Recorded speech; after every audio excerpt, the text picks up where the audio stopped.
Hello दोस्तों, कैसे हैं आप सब। स्वागत है आपका एक और नए पॉडकास्ट में। तो आज के दिन मैं आपको एक कहानी सुनाना चाहता हूँ। अम, मैंने एक पोएम लिखी जब मैं 2-4 दिन पहले अपनी छत पर गया। तो उस वक्त मैंने कुछ देखा, उस सिचुएशन, उस सिनेरियो पर मैंने कुछ लिखा था। तो उसकी कहानी है, वो मैं आपको बताना चाहता हूँ। और उससे मैंने बहुत कुछ सीखा, तो शायद आपको भी कुछ सीखने को मिले। तो कहानी कुछ इस तरह है कि 2-4 दिन पहले अपनी छत पर टहल रहा था, तो मैंने देखा कि आसमान में बहुत सी बर्ड्स हैं, बहुत सी पंछी पंछी हैं जो कि उड़ रहे हैं, अपनी अपनी फ्लाइट्स ले रहे हैं, अपनी अपनी एरियाज़ में अपने आप उड़ रहे हैं, अपनी अपनी दोस्तों के साथ शायद।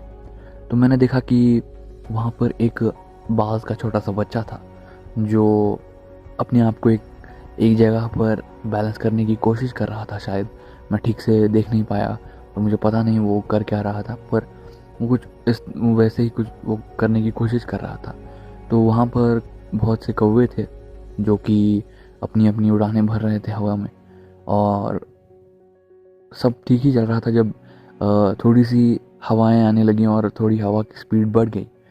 तो वहाँ पर बाकी जो पंछी थे वहाँ पर जो आसमान में उड़ रहे थे, वो अपने आप कहीं और छुपने की जगह ढूंढने लगे। और जो बाज है वो अपने आप अपने काम में लगा हुआ था, और वो जो बैलेंस करने की कोशिश कर रहा था, जो उड़ने की कोशिश कर रहा था, वो उन तेज़ हवाओं में भी इतना ज़्यादा स्ट्रगल करते हुए भी वो उड़ रहा था, और शायद वो सीख ही रहा था उड़ना। तो ये सब देख के मुझे पता लगा कि अम, कितनी खूबसूरत बात है ये।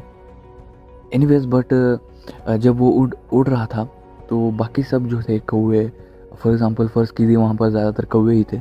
तो इसी तस्वीर में जो आप देख रहे हैं, इसी तस्वीर के थोड़ा सा लेफ़्ट साइड में, वैसे ये तस्वीर मैंने ली है, तो इसी तस्वीर के थोड़ा सा लेफ़्ट साइड में, जो कि आया नहीं है, पर वहाँ पर एक नेटवर्क टावर है।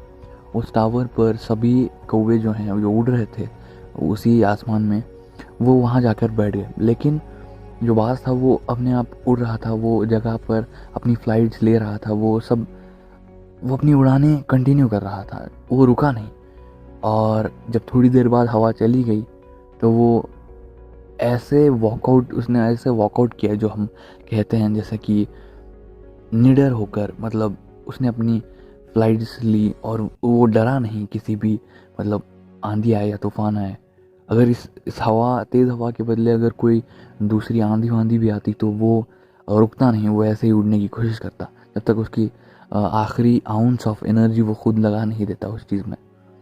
तो मुझे उस चीज़ से बहुत सीखने को मिला। मैंने उसे देखा, मैंने उसे काफ़ी देर तक मैं उसे देखता रहा, और मुझे अच्छा लगा थोड़ा देख के कि वो हार नहीं माना, उसने हार नहीं मानी।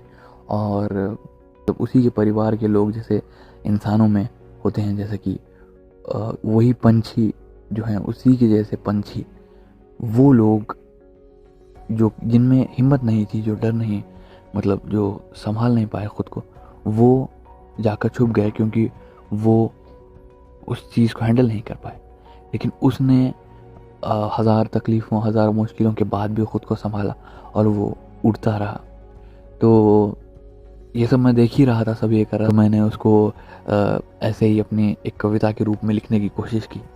तो वो कविता कुछ इस तरह थी कि हाँ, समंदर गहरा है, पर ज़िद पे तू अड़ा रहे, डगमगाते गिरते पड़ते तू सारी तकलीफ़ें सह।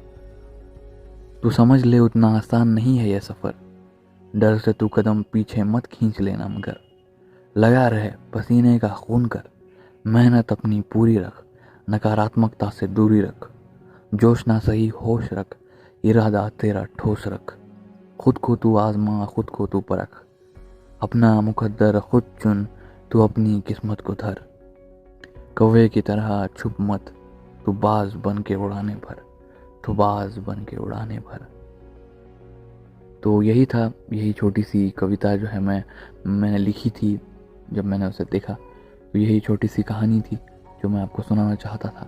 आशा करता हूँ आपको इससे कुछ ना कुछ सीखने को मिला होगा। और इतना ही था आज की इस पॉडकास्ट में। और मिलते हैं ऐसे ही किसी अगले पॉडकास्ट में या वीडियो में। तब तक के लिए बाय बाय।